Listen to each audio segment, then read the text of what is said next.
Godavari కనిలో TUCI ముఖ్య కార్యకర్తల సమావేశాన్ని నిర్వహించారు. బలమైన కార్మిక వ్యవస్థకు పూనుకోవాలని పేర్కొన్నారు. గోదావరి కనిలో టీయూసీఐ ముఖ్య కార్యకర్తల సమావేశాన్ని నిర్వహించారు. ఈ సమావేశం అనంతరం సిపిఐ ఎంఎల్ న్యూ డెమోక్రసీ జిల్లా కమిటీ సభ్యులు ఈసంపల్లి రాజేందర్, పుల్లూరి నాగభూషణం, ఋషిపాక దేవయ్య, డివిజన్ కమిటీ సభ్యులు చిలకరాజులు సిపిఐ ఎంఎల్ మాస్లైన్ ప్రజాపంతలో చేయడం జరిగింది. డివిజన్ కమిటీ సభ్యులు చిలకరాజులు సిపిఐ ఎంఎల్ మాస్లైన్ ప్రజాపంతలో నిర్వహించారు. ఈ సందర్భంగా వీరిని ఆహ్వానిస్తూ పార్టీ కండువాలు కప్పి ఆహ్వానించిన అనంతరం సిపిఐ ఎంఎల్ మాస్లైన్ ప్రజాపంత రాష్ట్ర నాయకులు నంది రామయ్య మాట్లాడుతూ ఈ దేశంలో ప్రజా పోరాటాలు మరింత బలంగా నిర్మించాల్సిన అవసరం ఉందన్నారు.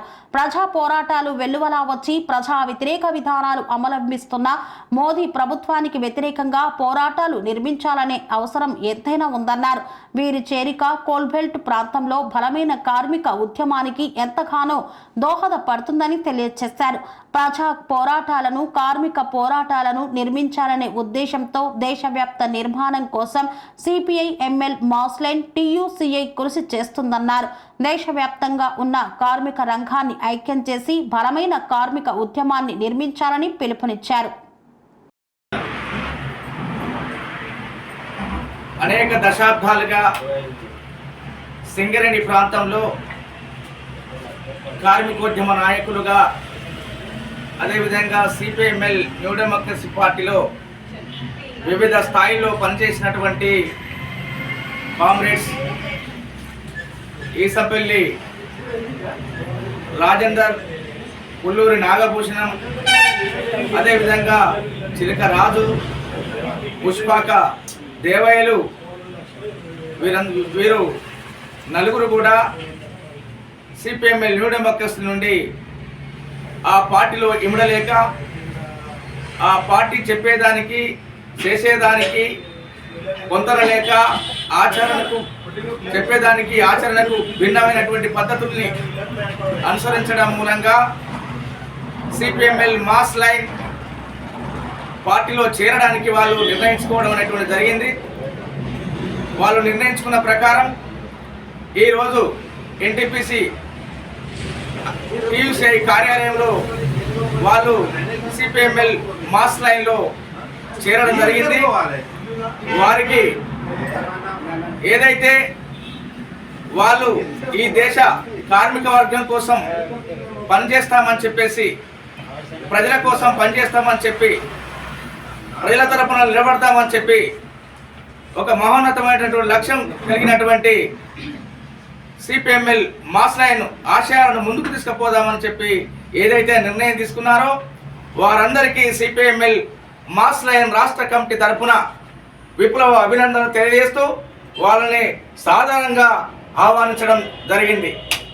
అదేవిధంగా రేపు భవిష్యత్తులో ఈ కార్మిక గడ్డ పైన ఇవల్ల ఈ సింగరేణి కాంట్రాక్ట్ కార్మికులు, మరోవైపు ఎన్టీపీసీ కాంట్రాక్ట్ కార్మికులు, మరోవైపు విద్యుత్ కార్మికులు, మరోవైపు కేశరాం సిమెంట్ కార్మికులు, ఇలా ఆయా రంగాలకు సంబంధించినటువంటి కార్మికులు ఎదుర్కొంటున్నటువంటి సమస్యల పరిష్కారం కోసం, వారు భవిష్యత్తులో బలమైనటువంటి కార్మికోద్యమ నిర్మాణం కోసం వారందరూ కూడా కట్టుబడతామని ఏదైతే వారు తెలియజేశారో అదేవిధంగా భవిష్యత్తులో ఆ విధంగా వారి పనిని కొనసాగించాలని, విప్లవోద్యమాన్ని నిర్మించాలని, కార్మికోద్యమాన్ని నిర్మించాలని మేము మాస్ లైన్ తరఫున వారికి మరొక్కసారి అభినందనలు తెలియజేస్తూ ఆ దిశగా ఇవాళ ఈ దేశంలో జరుగుతున్నటువంటి దోపిడీ వ్యవస్థకు, అణచివేతకు వ్యతిరేకంగా ఇవాళ మోడీ సర్కారు ఏదైతే ఇవాళ మొత్తం కూడా ఆపరేషన్ కగారు పేరుతోటి ఇవాళ విప్లవోద్యమాన్ని నాశనం చేయడానికి కుట్ర చేస్తూ ఉన్నాడో,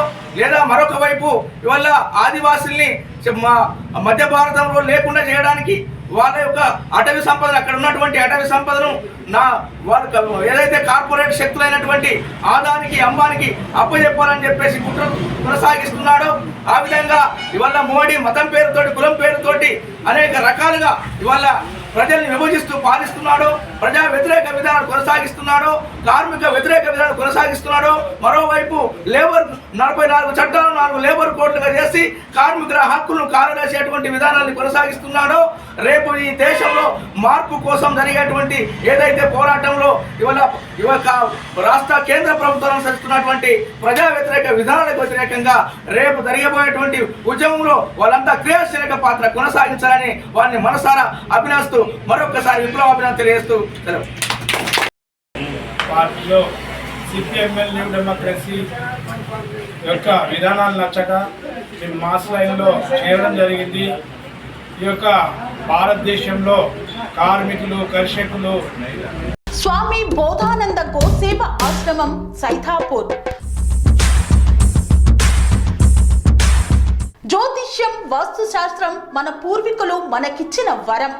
దుర్గాదేవి, కాలభైరవ ఉపాసనతో వాక్సిద్ధి పొందిన శ్రీ శ్రీ బోధానందగిరి స్వామివారు మీకు ఎలాంటి సమస్యలున్నా, వాటిలో ముఖ్యంగా ధన నష్టం, ఆరోగ్య నష్టం, భార్యాభర్తల మధ్య గొడవలు, ప్రేమించుకున్న వారు దూరం అవడం, ఎన్ని సంబంధాలు వచ్చినా పెళ్లి ముడి పడకపోవడం, రోడ్డు ప్రమాదాలు, అప్పుల బాధలు, వ్యవసాయంలో నష్టాలు, పెద్దల మాట పిల్లలు వినకపోవడం, ఆరోగ్య శాంతి, గృహశాంతి, మనశ్శాంతి లేకపోవడం, ఇలాంటి సమస్యలు ఉన్నట్లయితే ఒక్కసారి స్వామీజీని కలవండి.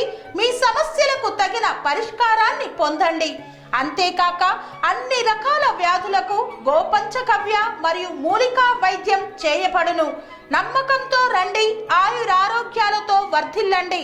మా అడ్రస్ స్వామి బోధానంద గోసేవ ఆశ్రమం సైథాపూర్, వీరభద్రస్వామి గుడి దగ్గర, యాదగిరిగుట్ట.